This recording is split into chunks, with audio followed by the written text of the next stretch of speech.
श्रीगणेशाय नमः। अथ श्री अघनाशक गायत्री स्तोत्रम्। नारद उवाच भक्तानुकम्पिन् सर्वज्ञ हृदयं पापनाशनं गायत्र्याः कथितं तस्मात् गायत्र्याः स्तोत्रमीरय। आदिशक्ति जगन्मातर भक्तानुग्रहकारिणी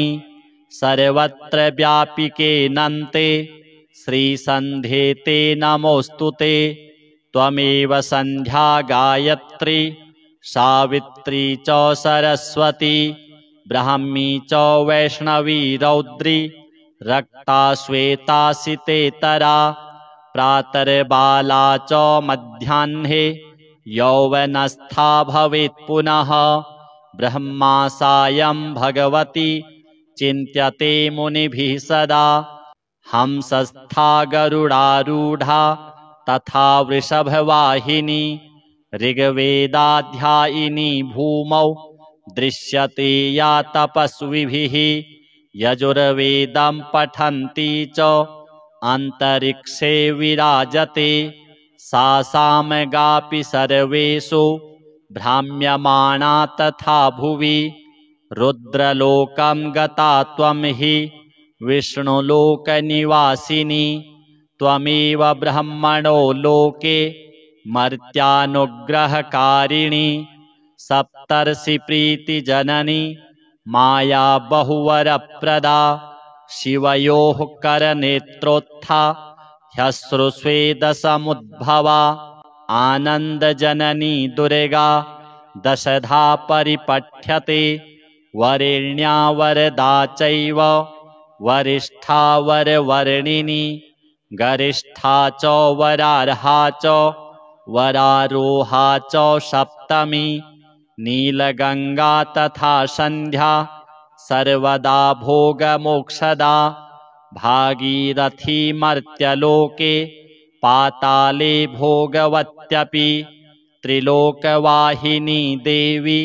स्थानत्रयनिवासिनी भूर्लोकस्था त्वमेवासि धरित्रीलोकधारिणी। भुवो लोके वायुशक्तिः स्वर्लोके तेजसां निधिः महर्लोके महासिद्धिर्जनलोके जनित्यपि। तपस्विनी तपोलोके सत्यलोके तु सत्यवाक् कमला विष्णुलोके च गायत्री ब्रह्मलोकगा। रुद्रलोके स्थिता गौरी हरार्धाङ्गनिवासिनी अहमो महतश्चैव प्रकृतिस्त्वं हि गीयसे साम्यावस्थात्मिका त्वं हि सबलब्रह्मरूपिणी। ततः परा पराशक्तिः परमा त्वं हि गीयसे इच्छाशक्तिः क्रियाशक्तिर्ज्ञानशक्तिस्त्रिशक्तिदा। गंगा च यमुना चैव विपाशा च सरस्वती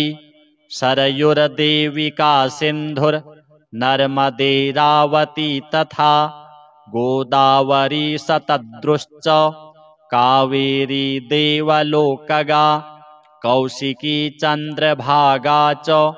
वितस्ता च सरस्वती गण्डकी तापिनी तोया गोमती वेत्रवत्यपि। इडा च पिङ्गला चैव सुषुम्ना च तृतीयका गान्धारी हस्तिजिह्वा च पूषा तथैव च अलम्बुसा कुहुश्चैव शङ्खिनी प्राणवाहिनी। नाडी च त्वं शरीरस्था गीयसे प्राक्तनैर्बुधैः हृत्पद्मस्था प्राणशक्तिः कण्ठस्था स्वप्ननायिका। तालुस्था त्वं सदा धारा बिन्दुस्था बिन्दुमालिनी। मूले तु कुण्डली शक्तिर्व्यापिनी केशमूलगा। शिखा मध्यासना त्वं हि शिखाग्रे तु मनोन्मनी। किमन्यद्बहुनोक्तेन यत्किञ्चिज्जगति त्रये तत्सर्वं त्वं महादेवी श्रिये सन्ध्ये नमोऽस्तुते। इतीदं कीर्तितं स्तोत्रं सन्ध्यायां बहुपुण्यदं महापापप्रशमनं महासिद्धिविधायकं। य इदं कीर्तयेत् स्तोत्रं सन्ध्याकाले समाहितः अपुत्रः प्राप्नुयात् पुत्रं धनार्थी धनमाप्नुयात्। सर्वतीर्थतपोदान यज्ञयोगफलं लभेत् भोगान् भुक्त्वा चिरं कालम् अन्ते मोक्षमवाप्नुयात्। तपस्विभिः कृतं स्तोत्रं स्नानकाले तु यः पठेत् यत्र कुत्र जले मग्नः सन्ध्यामज्जनजं फलं लभते नात्र सन्देहः। सत्यं च नारद शृणुयाद्योऽपि तद्भक्त्या स तु पापात् प्रमुच्यते। पीयूषसदृशं वाक्यं सन्ध्योक्तं नारदेरितं श्रीगायत्री देव्यार्पणमस्तु। नारद उवाच भक्तानुकम्पिन् सर्वज्ञ हृदयं पापनाशनं गायत्र्याः कथितं तस्मात् गायत्र्याः स्तोत्रमीरय। आदिशक्ते जगन्मातर भक्तानुग्रहकारिणी सर्वत्र व्यापिके नन्ते श्रीसन्ध्ये ते नमोऽस्तुते। त्वमेव सन्ध्या गायत्री सावित्री च सरस्वती ब्राह्मी च वैष्णवी रौद्री रक्ता श्वेता सितेतरा प्रातर्बाला च मध्याह्ने यौवनस्था भवेत् पुनः। ब्रह्मा सायं भगवती चिन्त्यते मुनिभिः सदा हंसस्था गरुडारूढा तथा वृषभवाहिनी ऋग्वेदाध्यायिनी भूमौ दृश्यते या तपस्विभिः। यजुर्वेदं पठन्ती च अन्तरिक्षे विराजते सा सामगापि सर्वेषु भ्राम्यमाणा तथा भुवि। रुद्रलोकं गता त्वं हि विष्णुलोकनिवासिनी त्वमेव ब्रह्मणो लोके मर्त्यानुग्रहकारिणी सप्तर्षिप्रीतिजननी माया बहुवरप्रदा शिवयोः करनेत्रोत्था ह्यश्रुस्वेदसमुद्भवा आनन्दजननी दुर्गा दशधा परिपठ्यते वरेण्या वरदा चैव वरिष्ठा वरवर्णिनी गरिष्ठा च वरार्हा च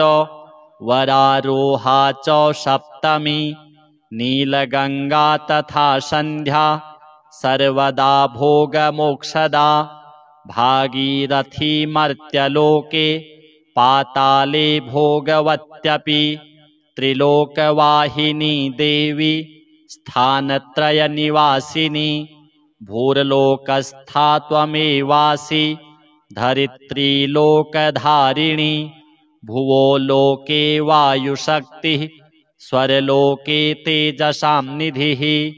महर्लोके महासिद्धिर्जनलोके जनेत्यपि तपस्विनी तपोलोके सत्यलोके तु सत्यवाक् कमला विष्णुलोके च गायत्री ब्रह्मलोकगा रुद्रलोके स्थिता गौरी हरार्धाङ्गनिवासिनी अहमो महतश्चैव प्रकृतिस्त्वं हि गीयसे साम्यावस्थात्मिका त्वं हि सबलब्रह्मरूपिणी ततः परा पराशक्तिः परमा त्वं हि गीयसे इच्छाशक्तिः क्रियाशक्तिर्ज्ञानशक्तिस्त्रिशक्तिदा गंगा च यमुना चैव विपाशा च सरस्वती सरयुर्देविका सिन्धुर्नर्मदेरावती तथा गोदावरी सतद्रुश्च कावेरी देवलोकगा कौशिकी चन्द्रभागा च वितस्ता च सरस्वती गण्डकी तापिनी तोया गोमती वेत्रवत्यपि इडा च पिङ्गला चैव सुषुम्ना च तृतीयका गान्धारी हस्तिजिह्वा च पूषा तथैव च अलम्बुसा कुहुश्चैव शङ्खिनी प्राणवाहिनी नाडी च त्वं शरीरस्था गीयसे प्राक्तनैर्बुधैः हृत्पद्मस्था प्राणशक्तिः कण्ठस्था स्वप्ननायिका तालुस्था त्वं सदा धारा बिन्दुस्था बिन्दुमालिनी मूले तु कुण्डली शक्तिर्व्यापिनी केशमूलगा शिखा मध्यासना त्वं हि शिखाग्रे तु मनोन्मनी किमन्यद्बहुनोक्तेन यत्किञ्चिज्जगति त्रये तत्सर्वं त्वं महादेवी श्रिये सन्धे नमोऽस्तु ते इतीदं कीर्तितं स्तोत्रं सन्ध्यायां बहुपुण्यदं महापापप्रशमनं महासिद्धिविधायकं य इदं कीर्तयेत् स्तोत्रं सन्ध्याकाले समाहितः अपुत्रः प्राप्नुयात् पुत्रं धनार्थी धनमाप्नुयात् सर्वतीर्थतपोदान यज्ञयोगफलं लभेत् भोगान् भुक्त्वा चिरं कालम् अन्ते मोक्षमवाप्नुयात् तपस्विभिः कृतं स्तोत्रं स्नानकाले तु यः पठेत् यत्र कुत्र जले मग्नः सन्ध्यामज्जनजं फलं लभते नात्र सन्देहः सत्यं च नारद शृणुयाद्योऽपि तद्भक्त्या स तु पापात् प्रमुच्यते पीयूषसदृशं वाक्यं सन्ध्योक्तं नारदेरितं श्रीगायत्री देव्यार्पणमस्तु। नारद उवाच भक्तानुकम्पिन् सर्वज्ञ हृदयं पापनाशनं गायत्र्याः कथितं तस्मात् गायत्र्याः स्तोत्रमीरय आदिशक्ति जगन्मातर भक्तानुग्रहकारिणी सर्वत्र व्यापिके नन्ते श्रीसन्ध्ये ते नमोऽस्तु ते त्वमेव सन्ध्या गायत्री सावित्री च सरस्वती ब्राह्मी च वैष्णवी रौद्री रक्ता श्वेता सितेतरा प्रातर्बाला च मध्याह्ने यौवनस्था भवेत् पुनः ब्रह्मा सायं भगवती चिन्त्यते मुनिभिः सदा हंसस्था गरुडारूढा तथा वृषभवाहिनी ऋग्वेदाध्यायिनी भूमौ दृश्यते या तपस्विभिः यजुर्वेदं पठन्ती च अन्तरिक्षे विराजते सा सामगापि सर्वेषु भ्राम्यमाणा तथा भुवि रुद्रलोकं गता त्वं हि विष्णुलोकनिवासिनी त्वमेव ब्रह्मणो लोके मर्त्यानुग्रहकारिणी सप्तर्षिप्रीतिजननी माया बहुवरप्रदा शिवयोः करनेत्रोत्था ह्यश्रुस्वेदसमुद्भवा आनन्दजननी दुर्गा दशधा परिपठ्यते वरेण्या वरदा चैव वरिष्ठा वरवर्णिनी गरिष्ठा च वरार्हा च वरारोहा च सप्तमी नीलगंगा तथा संध्या सर्वदा भोगमोक्षदा भागीरथी मर्त्यलोके पाताले भोगवत्यपि त्रिलोकवाहिनी देवी स्थानत्रयनिवासिनी भूर्लोकस्था त्वमेवासि धरित्रीलोकधारिणी भुवो लोके वायुशक्तिः स्वर्लोके तेजसां निधिः महर्लोके महासिद्धिर्जनलोके जनित्यपि तपस्विनी तपोलोके सत्यलोके तु सत्यवाक् कमला विष्णुलोके च गायत्री ब्रह्मलोकगा रुद्रलोके स्थिता गौरी हरार्धाङ्गनिवासिनी अहमो महतश्चैव प्रकृतिस्त्वं हि गीयसे साम्यावस्थात्मिका त्वं हि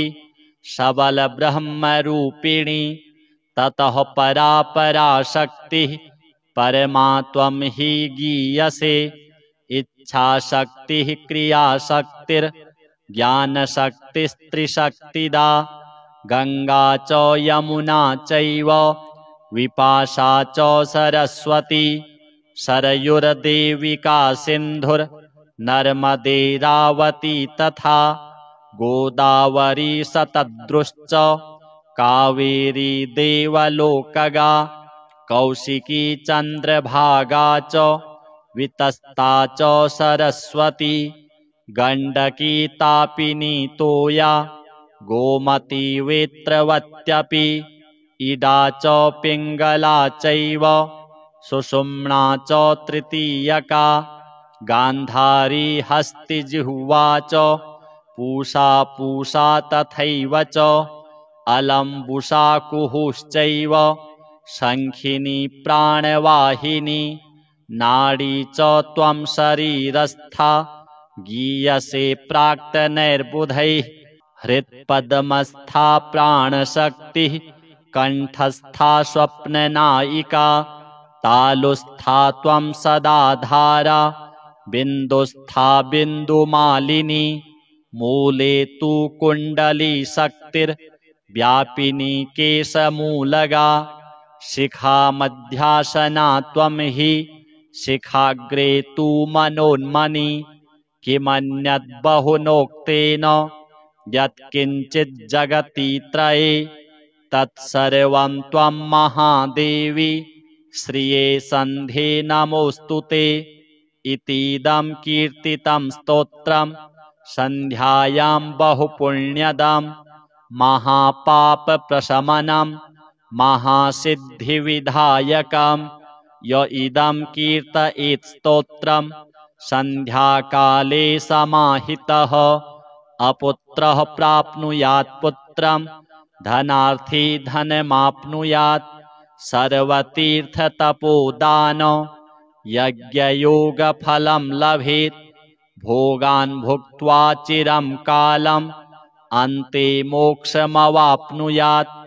तपस्विभिः कृतं स्तोत्रं स्नानकाले तु यः पठेत् यत्र कुत्र जले मग्नः सन्ध्यामज्जनजं फलं लभते नात्र सन्देहः सत्यं च नारद शृणुयाद्योऽपि तद्भक्त्या स तु पापात् प्रमुच्यते पीयूषसदृशं वाक्यं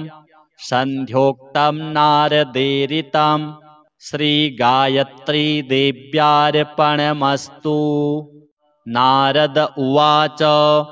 भक्तानुकम्पिन् सर्वज्ञ हृदयं पापनाशनं गायत्र्याः कथितं तस्मात् गायत्र्याः स्तोत्रमीरय आदिशक्ति जगन्मातर भक्तानुग्रहकारिणी सर्वत्र व्यापिके नन्ते श्रीसन्ध्ये ते नमोऽस्तु ते त्वमेव सन्ध्या गायत्री सावित्री च सरस्वती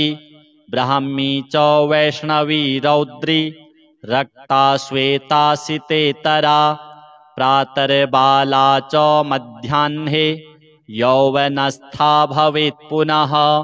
ब्रह्मा सायं भगवती चिन्त्यते मुनिभिः सदा हंसस्था गरुडारूढा तथा वृषभवाहिनी ऋग्वेदाध्यायिनी भूमौ दृश्यते या तपस्विभिः यजुर्वेदं पठन्ती च अन्तरिक्षे विराजते सा सामगापि सर्वेषु भ्राम्यमाणा तथा भुवि रुद्रलोकं गता त्वं हि विष्णुलोकनिवासिनी त्वमेव ब्रह्मणो लोके मर्त्यानुग्रहकारिणी सप्तर्षिप्रीतिजननी माया बहुवरप्रदा शिवयोः करनेत्रोत्था ह्यश्रुस्वेदसमुद्भवा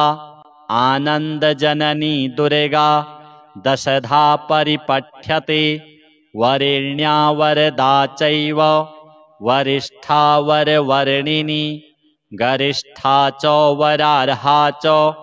वरारोहा च सप्तमी नीलगंगा तथा संध्या सर्वदा भोगमोक्षदा भागीरथी मर्त्यलोके पाताले भोगवत्यपि त्रिलोकवाहिनी देवी स्थानत्रयनिवासिनी भूर्लोकस्था त्वमेवासि धरित्रीलोकधारिणी भुवो लोके वायुशक्तिः स्वर्लोके तेजसां निधिः महर्लोके महासिद्धिर्जनलोके जनित्यपि तपस्विनी तपोलोके सत्यलोके तु सत्यवाक् कमला विष्णुलोके च गायत्री ब्रह्मलोकगा रुद्रलोके स्थिता गौरी हरार्धाङ्गनिवासिनी अहमो महतश्चैव प्रकृतिस्त्वं हि गीयसे साम्यावस्थात्मिका त्वं हि सबलब्रह्मरूपिणी ततः परा पराशक्तिः परमा त्वं हि गीयसे इच्छाशक्तिः क्रियाशक्तिर्ज्ञानशक्तिस्त्रिशक्तिदा गंगा च यमुना चैव विपाशा च सरस्वती सरयुर्देविका सिन्धुर्नर्मदेरावती तथा गोदावरी शतद्रुश्च कावेरी देवलोकगा कौशिकी चन्द्रभागा च वितस्ता च सरस्वती गण्डकी तापिनी तोया गोमती वेत्रवत्यपि इडा च पिङ्गला चैव सुषुम्ना च तृतीयका गान्धारी हस्तिजिह्वा च पूषा तथैव च अलम्बुसा कुहुश्चैव शङ्खिनी प्राणवाहिनी नाडी च त्वं शरीरस्था गीयसे प्राक्तनैर्बुधैः हृत्पद्मस्था प्राणशक्तिः कंठस्था स्वप्ननायिका तालुस्था त्वं सदा धारा बिन्दुस्था बिन्दुमालिनी मूले तु कुण्डली शक्तिर्व्यापिनी केशमूलगा शिखा मध्यासना त्वं हि शिखाग्रे तु मनोन्मनी किमन्यद् बहुनोक्तेन यत्किञ्चिज्जगति त्रये तत्सर्वं त्वं महादेवी श्रिये सन्धे नमोऽस्तुते इतीदं कीर्तितं स्तोत्रं सन्ध्यायां बहुपुण्यदं महापापप्रशमनं महासिद्धिविधायकं य इदं कीर्तयेत् स्तोत्रं सन्ध्याकाले समाहितः अपुत्रः प्राप्नुयात् पुत्रं धनार्थी धनमाप्नुयात् सर्वतीर्थतपोदान यज्ञयोगफलं लभेत् भोगान् भुक्त्वा चिरं कालम् अन्ते मोक्षमवाप्नुयात् तपस्विभिः कृतं स्तोत्रं स्नानकाले तु यः पठेत् यत्र कुत्र जले मग्नः सन्ध्यामज्जनजं फलं लभते नात्र सन्देहः सत्यं च नारद शृणुयाद्योऽपि तद्भक्त्या स तु पापात् प्रमुच्यते पीयूषसदृशं वाक्यं सन्ध्योक्तं नारदेरितं श्रीगायत्रीदेव्यार्पणमस्तु। नारद उवाच भक्तानुकम्पिन् सर्वज्ञ हृदयं पापनाशनं गायत्र्याः कथितं तस्मात् गायत्र्याः स्तोत्रमीरय आदिशक्ति जगन्मातर भक्तानुग्रहकारिणी सर्वत्र व्यापिकेऽनन्ते श्रीसन्ध्ये ते नमोऽस्तु ते त्वमेव सन्ध्या गायत्री सावित्री च सरस्वती ब्राह्मी च वैष्णवी रौद्री रक्ता श्वेता सितेतरा प्रातर्बाला च मध्याह्ने यौवनस्था भवेत् पुनः ब्रह्मा सायं भगवती चिन्त्यते मुनिभिः सदा हंसस्था गरुडारूढा तथा वृषभवाहिनी ऋग्वेदाध्यायिनी भूमौ दृश्यते या तपस्विभिः यजुर्वेदं पठन्ती च अन्तरिक्षे विराजते सा सामगापि सर्वेषु भ्राम्यमाणा तथा भुवि रुद्रलोकं गता त्वं हि विष्णुलोकनिवासिनी त्वमेव ब्रह्मणो लोके मर्त्यानुग्रहकारिणी सप्तर्षिप्रीतिजननी माया बहुवरप्रदा शिवयोः करनेत्रोत्था ह्यश्रुस्वेदसमुद्भवा आनन्दजननी दुर्गा दशधा परिपठ्यते वरेण्या वरदा चैव वरिष्ठा वरवर्णिनी गरिष्ठा च वरार्हा च वरारोहा च सप्तमी नीलगंगा तथा संध्या सर्वदा भोगमोक्षदा भागीरथी मर्त्यलोके पाताले भोगवत्यपि त्रिलोकवाहिनी देवी स्थानत्रयनिवासिनी भूर्लोकस्था त्वमेवासि धरित्रीलोकधारिणी भुवो लोके वायुशक्तिः स्वर्लोके तेजसां निधिः महर्लोके महासिद्धिर्जनलोके जनित्यपि तपस्विनी तपोलोके सत्यलोके तु सत्यवाक् कमला विष्णुलोके च गायत्री ब्रह्मलोकगा रुद्रलोके स्थिता गौरी हरार्धाङ्गनिवासिनी अहमो महतश्चैव प्रकृतिस्त्वं हि गीयसे साम्यावस्थात्मिका त्वं हि सबलब्रह्मरूपिणी ततः परा पराशक्तिः परमा त्वं हि गीयसे इच्छाशक्तिः क्रियाशक्तिर्ज्ञानशक्तिस्त्रिशक्तिदा गंगा च यमुना चैव विपाशा च सरस्वती सरयुर्देविका सिन्धुर्नर्मदेरावती तथा गोदावरी सतद्रुश्च कावेरी देवलोकगा कौशिकी चन्द्रभागा च वितस्ता च सरस्वती गण्डकी तापिनी तोया गोमती वेत्रवत्यपि इडा च पिङ्गला चैव सुषुम्ना च तृतीयका गान्धारी हस्तिजिह्वा च पूषा तथैव च अलम्बुसा कुहुश्चैव शङ्खिनी प्राणवाहिनी नाडी च त्वं शरीरस्था गीयसे प्राक्तनैर्बुधैः हृत्पद्मस्था प्राणशक्तिः कंठस्था स्वप्ननायिका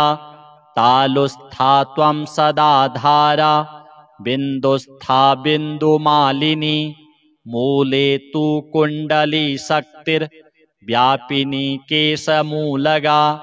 शिखा मध्यासना त्वं हि शिखाग्रे तु मनोन्मनि किमन्यद्बहुनोक्तेन यत्किञ्चिज्जगति त्रये तत्सर्वं त्वं महादेवी श्रिये सन्धे नमोऽस्तु ते इतीदं कीर्तितं स्तोत्रं सन्ध्यायां बहुपुण्यदं महापापप्रशमनं महासिद्धिविधायकं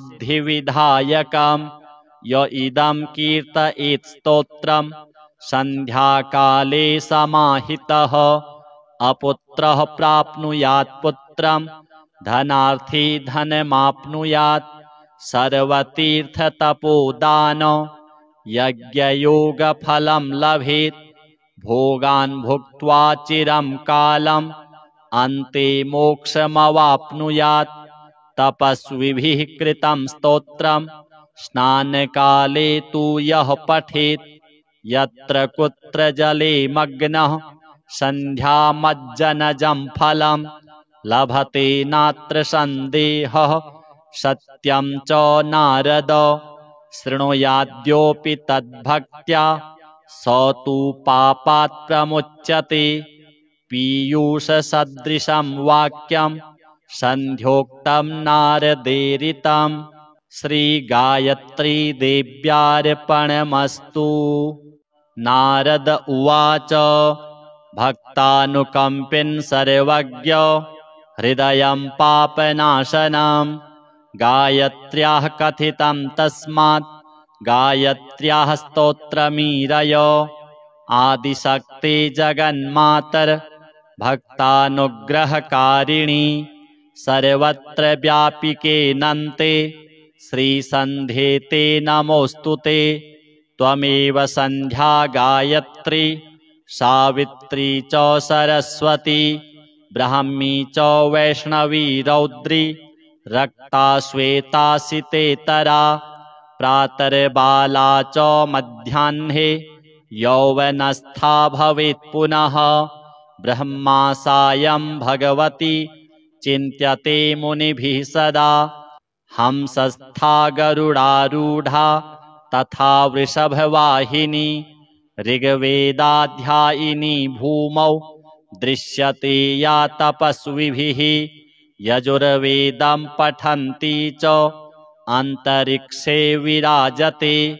सा सामगापि सर्वेषु भ्राम्यमाणा तथा भुवि रुद्रलोकं गता त्वं हि विष्णुलोकनिवासिनी त्वमेव ब्रह्मणो लोके मर्त्यानुग्रहकारिणी सप्तर्षिप्रीतिजननी माया बहुवरप्रदा शिवयोः करनेत्रोत्था ह्यश्रुस्वेदसमुद्भवा आनन्दजननी दुर्गा दशधा परिपठ्यते वरेण्या वरदा चैव वरिष्ठा वरवर्णिनी गरिष्ठा च वरार्हा च वरारोहा च सप्तमी नीलगंगा तथा संध्या सर्वदा भोगमोक्षदा भागीरथी मर्त्यलोके पाताले भोगवत्यपि त्रिलोकवाहिनी देवी स्थानत्रयनिवासिनी भूर्लोकस्था त्वमेवासि धरित्रीलोकधारिणी भुवो लोके वायुशक्तिः स्वर्लोके तेजसां निधिः महर्लोके महासिद्धिर्जनलोके जनेत्यपि तपस्विनी तपोलोके सत्यलोके तु सत्यवाक् कमला विष्णुलोके च गायत्री ब्रह्मलोकगा रुद्रलोके स्थिता गौरी हरार्धाङ्गनिवासिनी अहमो महतश्चैव प्रकृतिस्त्वं हि गीयसे साम्यावस्थात्मिका त्वं हि सबलब्रह्मरूपिणी ततः परा पराशक्तिः परमा त्वं हि गीयसे इच्छाशक्तिः क्रियाशक्तिर्ज्ञानशक्तिस्त्रिशक्तिदा गंगा च यमुना चैव विपाशा च सरस्वती सरयुर्देविका सिन्धुर्नर्मदेरावती तथा गोदावरी सतद्रुश्च कावेरी देवलोकगा कौशिकी चन्द्रभागा च वितस्ता च सरस्वती गण्डकी तापिनी तोया गोमती वेत्रवत्यपि इडा च पिङ्गला चैव सुषुम्ना च तृतीयका गान्धारी हस्तिजिह्वा च पूषा पूषा तथैव च अलम्बुसा कुहुश्चैव शङ्खिनी प्राणवाहिनी नाडी च त्वं शरीरस्था गीयसे प्राक्तनैर्बुधैः हृत्पद्मस्था प्राणशक्तिः कण्ठस्था स्वप्ननायिका तालुस्था त्वं सदाधारा बिन्दुस्था बिन्दुमालिनी मूले तु कुण्डली शक्तिर्व्यापिनी केशमूलगा शिखा मध्यासना त्वं हि शिखाग्रे तु मनोन्मनी किमन्यद्बहुनोक्तेन यत्किञ्चिज्जगति त्रये तत्सर्वं त्वं महादेवी श्रिये सन्धे नमोऽस्तु ते इतीदं कीर्तितं स्तोत्रं सन्ध्यायां बहुपुण्यदं महापापप्रशमनं महासिद्धिविधायकं य इदं कीर्तयेत् स्तोत्रं सन्ध्याकाले समाहितः अपुत्रः प्राप्नुयात् पुत्रं धनार्थी धनमाप्नुयात् सर्वतीर्थतपोदान यज्ञयोगफलं लभेत् भोगान् भुक्त्वा चिरं कालम् अन्ते मोक्षमवाप्नुयात् तपस्विभिः कृतं स्तोत्रं स्नानकाले तु यः पठेत् यत्र कुत्र जले मग्नः सन्ध्यामज्जनजं फलं लभते नात्र सन्देहः सत्यं च नारद शृणुयाद्योऽपि तद्भक्त्या स तु पापात् प्रमुच्यते पीयूषसदृशं वाक्यं सन्ध्योक्तं नारदेरितं श्रीगायत्री देव्यार्पणमस्तु। नारद उवाच भक्तानुकम्पिन् सर्वज्ञ हृदयं पापनाशनं गायत्र्याः कथितं तस्मात् गायत्र्याः स्तोत्रमीरय आदिशक्ति जगन्मातर भक्तानुग्रहकारिणी सर्वत्र व्यापिके नन्ते श्रीसन्ध्ये ते नमोऽस्तु ते त्वमेव सन्ध्या गायत्री सावित्री च सरस्वती ब्राह्मी च वैष्णवी रौद्री रक्ता श्वेता सितेतरा प्रातर्बाला च मध्याह्ने यौवनस्था भवेत् पुनः ब्रह्मा सायं भगवती चिन्त्यते मुनिभिः सदा हंसस्था गरुडारूढा तथा वृषभवाहिनी ऋग्वेदाध्यायिनी भूमौ दृश्यते या तपस्विभिः यजुर्वेदं पठन्ती च अन्तरिक्षे विराजते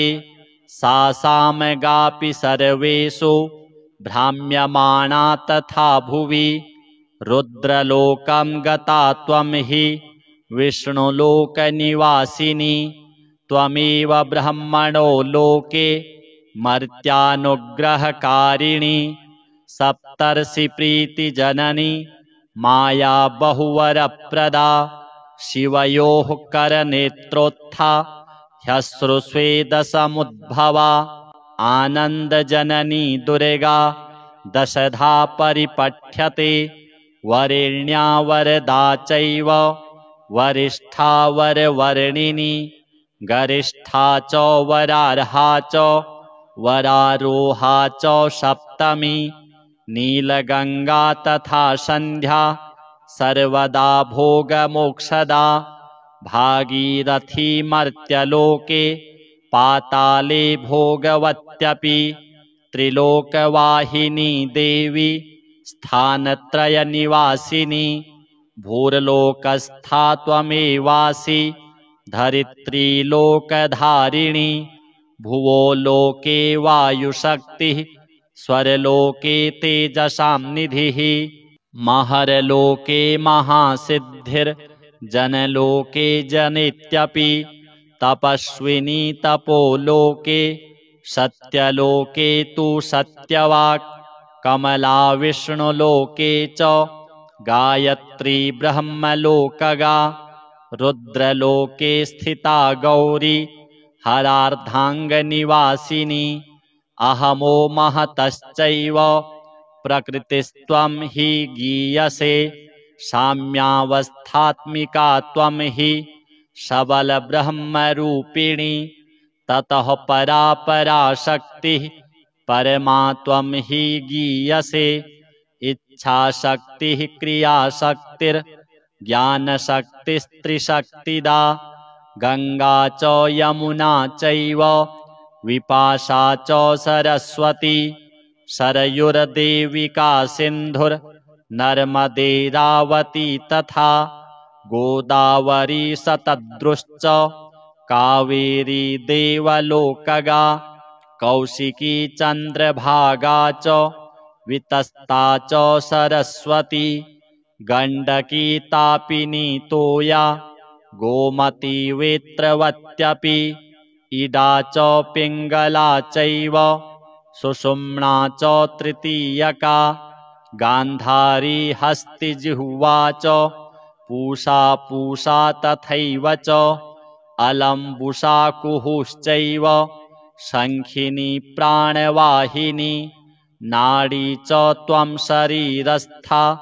गीयसे प्राक्तनैर्बुधैः हृत्पद्मस्था प्राणशक्तिः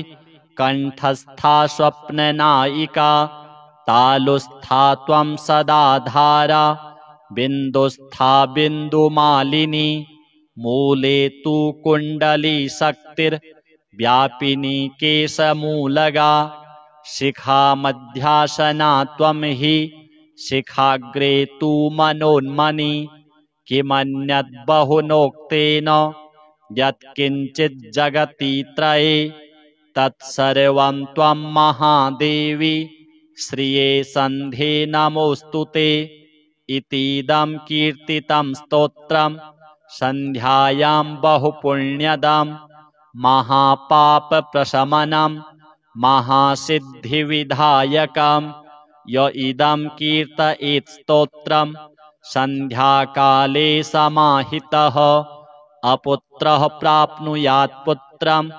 धनार्थी धनमाप्नुयात् सर्वतीर्थतपोदान यज्ञयोगफलं लभेत् भोगान् भुक्त्वा चिरं कालम् अन्ते मोक्षमवाप्नुयात् तपस्विभिः कृतं स्तोत्रं स्नानकाले तु यः पठेत् यत्र कुत्र जले मग्नः सन्ध्यामज्जनजं फलं लभते नात्र सन्देहः सत्यं च नारद शृणुयाद्योऽपि तद्भक्त्या स तु पापात् प्रमुच्यते पीयूषसदृशं वाक्यं सन्ध्योक्तं नारदेरितं श्रीगायत्री देव्यार्पणमस्तु। नारद उवाच भक्तानुकम्पिन् सर्वज्ञ हृदयं पापनाशनं गायत्र्याः कथितं तस्मात् गायत्र्याः स्तोत्रमीरय आदिशक्ते जगन्मातर भक्तानुग्रहकारिणी सर्वत्र व्यापिके नन्ते श्रीसन्ध्ये ते नमोऽस्तु ते त्वमेव सन्ध्या गायत्री सावित्री च सरस्वती ब्राह्मी च वैष्णवी रौद्री रक्ता श्वेता सितेतरा प्रातर्बाला च मध्याह्ने यौवनस्था भवेत् पुनः। ब्रह्मा सायं भगवती चिन्त्यते मुनिभिः सदा। हंसस्था गरुडारूढा तथा वृषभवाहिनी। ऋग्वेदाध्यायिनी भूमौ दृश्यते या तपस्विभिः। यजुर्वेदं पठन्ती च अन्तरिक्षे विराजते। सा सामगापि सर्वेषु भ्राम्यमाणा तथा भुवि। रुद्रलोकं गता त्वं हि विष्णुलोकनिवासिनी। त्वमेव ब्रह्मणो लोके मर्त्यानुग्रहकारिणी। सप्तर्षिप्रीतिजननी माया बहुवरप्रदा। शिवयोः करनेत्रोत्था ह्यश्रुस्वेदसमुद्भवा। आनन्दजननी दुर्गा दशधा परिपठ्यते। वरेण्या वरदा चैव वरिष्ठा वरवर्णिनी। गरिष्ठा च वरार्हा च वरारोहा च सप्तमी। नीलगंगा तथा सन्ध्या सर्वदा भोगमोक्षदा। भागीरथी मर्त्यलोके पाताले भोगवत्यपि। त्रिलोकवाहिनी देवी स्थानत्रयनिवासिनी। भूर्लोकस्था त्वमेवासि धरित्रीलोकधारिणी। भुवो लोके वायुशक्तिः स्वर्लोके तेजसां निधिः। महर्लोके महासिद्धिर्जनलोके जनित्यपि। तपस्विनी तपोलोके सत्यलोके तु सत्यवाक्। कमला विष्णुलोके च गायत्री ब्रह्मलोकगा। रुद्रलोके स्थिता गौरी हरार्धाङ्गनिवासिनी। अहमो महतश्चैव प्रकृतिस्त्वं हि गीयसे। साम्यावस्थात्मिका त्वं हि सबलब्रह्मरूपिणी। ततः परा पराशक्तिः परमा त्वं हि गीयसे। इच्छाशक्तिः क्रियाशक्तिर्ज्ञानशक्तिस्त्रिशक्तिदा। गंगा च यमुना चैव विपाशा च सरस्वती। सरयुर्देविका सिन्धुर्नर्मदेरावती तथा। गोदावरी शतद्रुश्च कावेरी देवलोकगा। कौशिकी चन्द्रभागा च वितस्ता च सरस्वती। गण्डकी तापिनी तोया गोमती वेत्रवत्यपि। इडा च पिङ्गला चैव सुषुम्ना च तृतीयका। गान्धारी हस्तिजिह्वा च पूषा तथैव च। अलम्बुसा कुहुश्चैव शङ्खिनी प्राणवाहिनी। नाडी च त्वं शरीरस्था गीयसे प्राक्तनैर्बुधैः। हृत्पद्मस्था प्राणशक्तिः कण्ठस्था स्वप्ननायिका। तालुस्था त्वं सदा धारा बिन्दुस्था बिन्दुमालिनी। मूले तु कुण्डली शक्तिर्व्यापिनी केशमूलगा। शिखा मध्यासना त्वं हि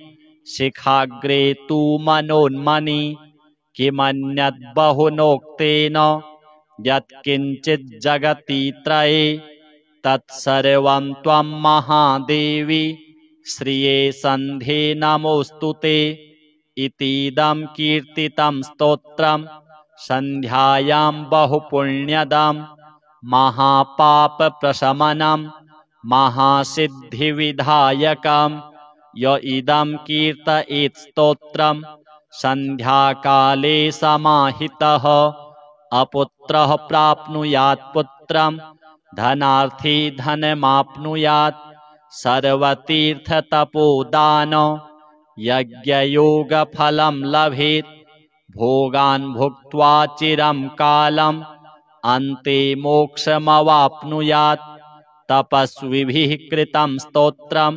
स्नानकाले तु यः पठेत् यत्र कुत्र जले मग्नः सन्ध्यामज्जनजं फलं लभते नात्र सन्देहः सत्यं च नारद शृणुयाद्योऽपि तद्भक्त्या स तु पापात् प्रमुच्यते पीयूषसदृशं वाक्यं सन्ध्योक्तं नारदेरितं श्रीगायत्री देव्यार्पणमस्तु। नारद उवाच भक्तानुकम्पिन् सर्वज्ञ हृदयं पापनाशनं गायत्र्याः कथितं तस्मात् गायत्र्याः स्तोत्रमीरय आदिशक्ति जगन्मातर भक्तानुग्रहकारिणी सर्वत्र व्यापिके नन्ते श्रीसन्ध्ये ते नमोऽस्तु ते त्वमेव सन्ध्या गायत्री सावित्री च सरस्वती ब्राह्मी च वैष्णवी रौद्री रक्ता श्वेता सितेतरा प्रातर्बाला च मध्याह्ने यौवनस्था भवेत् पुनः ब्रह्मा सायं भगवती चिन्त्यते मुनिभिः सदा हंसस्था गरुडारूढा तथा वृषभवाहिनी ऋग्वेदाध्यायिनी भूमौ दृश्यते या तपस्विभिः यजुर्वेदं पठन्ती च अन्तरिक्षे विराजते सा सामगापि सर्वेषु भ्राम्यमाणा तथा भुवि रुद्रलोकं गता त्वं हि विष्णुलोकनिवासिनी त्वमेव ब्रह्मणो लोके मर्त्यानुग्रहकारिणी सप्तर्षिप्रीतिजननी माया बहुवरप्रदा शिवयोः करनेत्रोत्था ह्यश्रुस्वेदसमुद्भवा आनन्दजननी दुर्गा दशधा परिपठ्यते वरेण्या वरदा चैव वरिष्ठा वरवर्णिनी गरिष्ठा च वरार्हा च वरारोहा च सप्तमी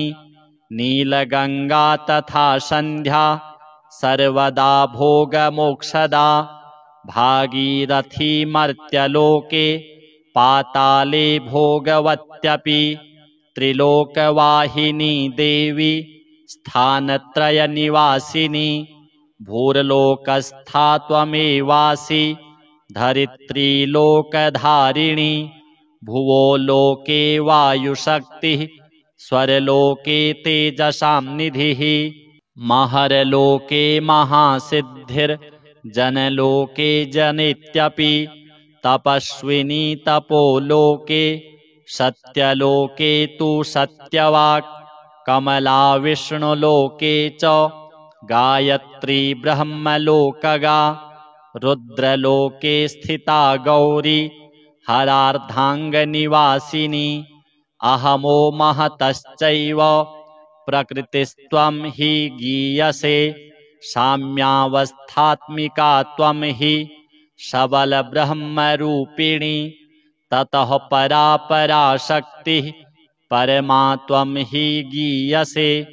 इच्छाशक्तिः क्रियाशक्तिर्ज्ञानशक्तिस्त्रिशक्तिदा गंगा च यमुना चैव विपाशा च सरस्वती सरयुर्देविका सिन्धुर्नर्मदेरावती तथा गोदावरी शतद्रुश्च कावेरी देवलोकगा कौशिकी चन्द्रभागा च वितस्ता च सरस्वती गण्डकी तापिनी तोया गोमती वेत्रवत्यपि इडा च पिङ्गला चैव सुषुम्ना च तृतीयका गान्धारी हस्तिजिह्वा च पूषा पूषा तथैव च अलम्बुषा कुहुश्चैव शङ्खिनी प्राणवाहिनी नाडी च त्वं शरीरस्था गीयसे प्राक्तनैर्बुधैः हृत्पद्मस्था प्राणशक्तिः कण्ठस्था स्वप्ननायिका तालुस्था त्वं सदा धारा बिन्दुस्था बिन्दुमालिनी मूले तु कुण्डली शक्तिर्व्यापिनी केशमूलगा शिखा मध्यासना त्वं हि शिखाग्रे तु मनोन्मनी किमन्यद्बहुनोक्तेन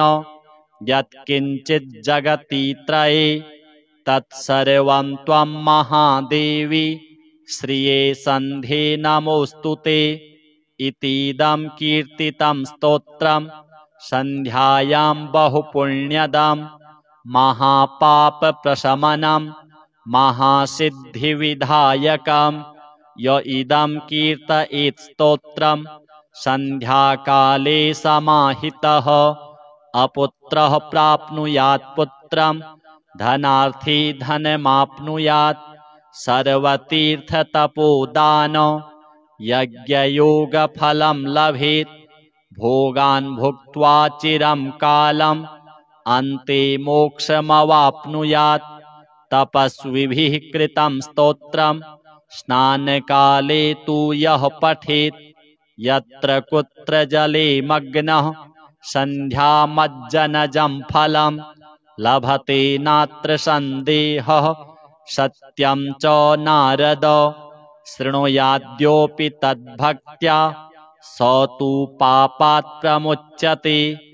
पीयूषसदृशं वाक्यं सन्ध्योक्तं नारदेरितं श्रीगायत्री देव्यार्पणमस्तु। नारद उवाच भक्तानुकम्पिन् सर्वज्ञ हृदयं पापनाशनं गायत्र्याः कथितं तस्मात् गायत्र्याः स्तोत्रमीरय आदिशक्ते जगन्मातर भक्तानुग्रहकारिणी सर्वत्र व्यापिके नन्ते श्रीसन्ध्ये ते नमोऽस्तु ते त्वमेव सन्ध्या गायत्री सावित्री च सरस्वती ब्राह्मी च वैष्णवी रौद्री रक्ता श्वेता सितेतरा प्रातर्बाला च मध्याह्ने यौवनस्था भवेत् पुनः ब्रह्मा सायं भगवती चिन्त्यते मुनिभिः सदा हंसस्था गरुडारूढा तथा वृषभवाहिनी ऋग्वेदाध्यायिनी भूमौ दृश्यते या तपस्विभिः यजुर्वेदं पठन्ती च अन्तरिक्षे विराजते सा सामगापि सर्वेषु भ्राम्यमाणा तथा भुवि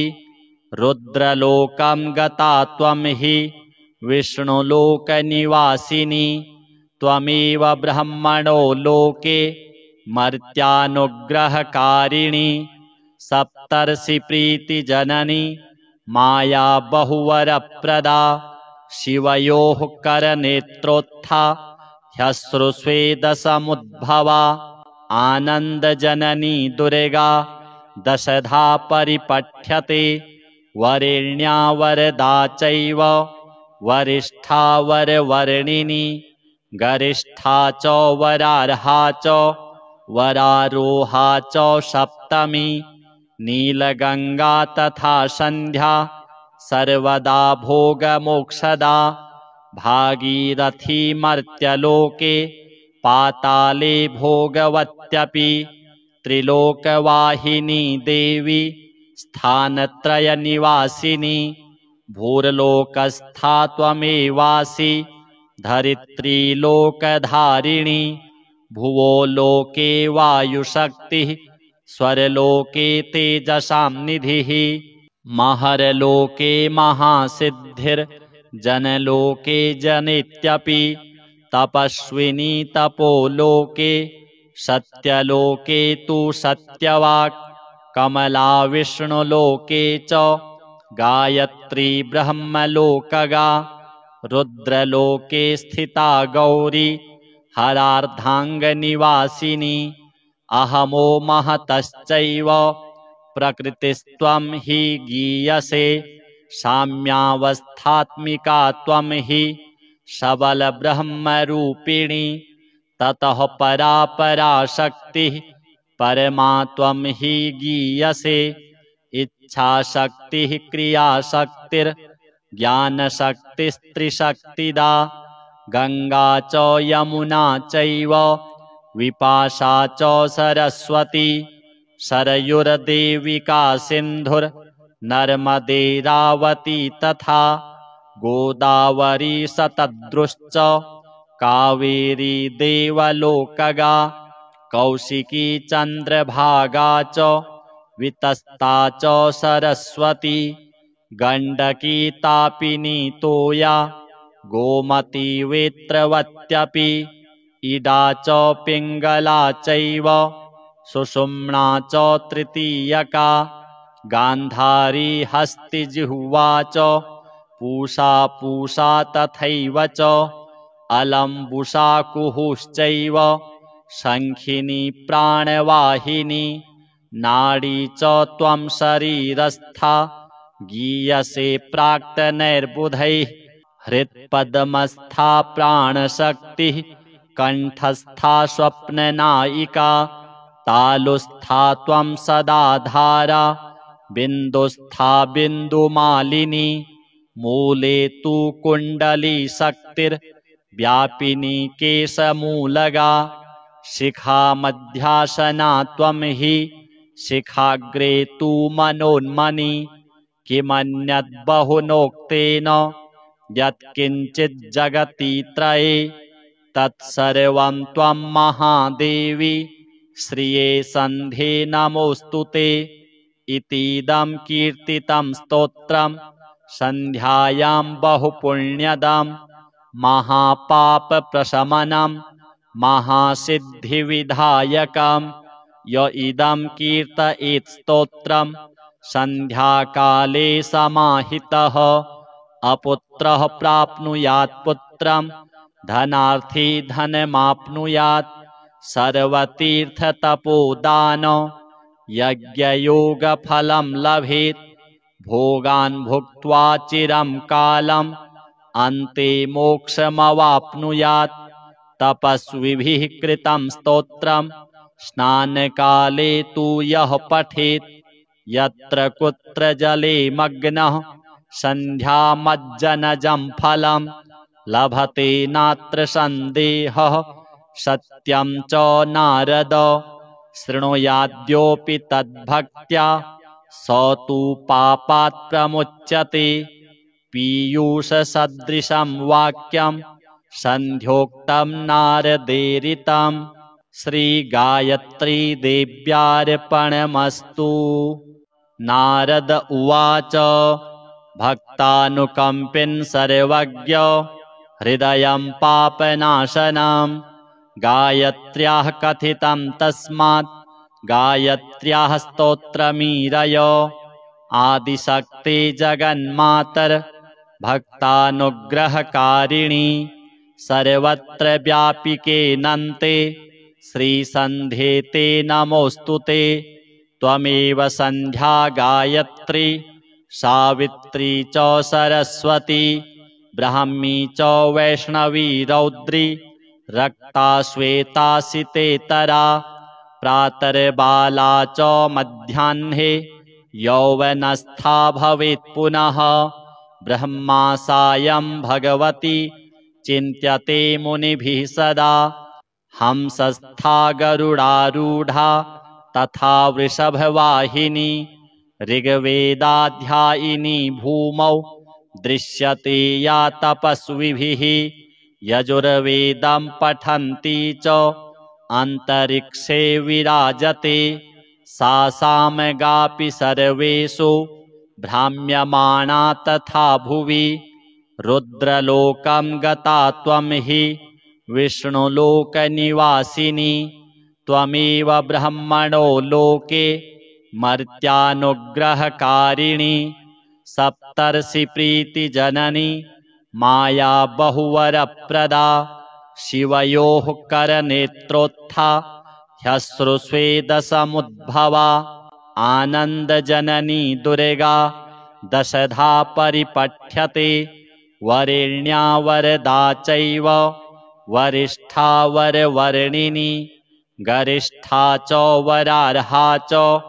वरारोहा च सप्तमी नीलगंगा तथा संध्या सर्वदा भोगमोक्षदा भागीरथी मर्त्यलोके पाताले भोगवत्यपि त्रिलोकवाहिनी देवी स्थानत्रयनिवासिनी भूर्लोकस्था त्वमेवासि धरित्रीलोकधारिणी भुवो लोके वायुशक्तिः स्वर्लोके तेजसां निधिः महर्लोके महासिद्धिर्जनलोके जनित्यपि तपस्विनी तपोलोके सत्यलोके तु सत्यवाक् कमला विष्णुलोके च गायत्री ब्रह्मलोकगा रुद्रलोके स्थिता गौरी हरार्धाङ्गनिवासिनी अहमो महतश्चैव प्रकृतिस्त्वं हि गीयसे साम्यावस्थात्मिका त्वं हि सबलब्रह्मरूपिणी ततः परा पराशक्तिः परमा त्वं हि गीयसे इच्छाशक्तिः क्रियाशक्तिर्ज्ञानशक्तिस्त्रिशक्तिदा गंगा च यमुना चैव विपाशा च सरस्वती सरयुर्देविका सिन्धुर्नर्मदेरावती तथा गोदावरी शतद्रुश्च कावेरी देवलोकगा कौशिकी चंद्रभागा च वितस्ता च सरस्वती गंडकी तापिनी तोया गोमती वेत्रवत्यपि इडा च पिंगला चैव सुषुम्ना च तृतीयका गांधारी हस्तिजिह्वा च पूषा तथैव च अलम्बुसा कुहुश्चैव शंखिनी प्राणवाहिनी नाडी च त्वं शरीरस्था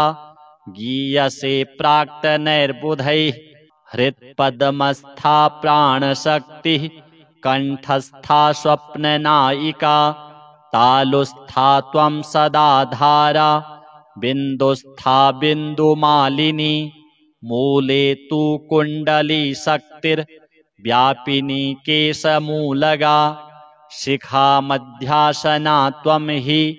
शिखाग्रे तु मनोन्मनी किमन्यद्बहुनोक्तेन यत्किञ्चिज्जगति त्रये तत्सर्वं त्वं महादेवी श्रिये सन्धे नमोऽस्तुते इतीदं कीर्तितं स्तोत्रं सन्ध्यायां बहुपुण्यदं महापापप्रशमनं महासिद्धिविधायकं य इदं कीर्तयेत् स्तोत्रं सन्ध्याकाले समाहितः अपुत्रः प्राप्नुयात् पुत्रं धनार्थी धनमाप्नुयात् सर्वतीर्थतपोदान यज्ञयोगफलं लभेत् भोगान् भुक्त्वा चिरं कालम् अन्ते मोक्षमवाप्नुयात् तपस्विभिः कृतं स्तोत्रं स्नानकाले तु यः पठेत् यत्र कुत्र जले मग्नः सन्ध्यामज्जनजं फलं लभते नात्र सन्देहः सत्यं च नारद शृणुयाद्योऽपि तद्भक्त्या स तु पापात् प्रमुच्यते पीयूषसदृशं वाक्यं सन्ध्योक्तं नारदेरितं श्रीगायत्री देव्यार्पणमस्तु।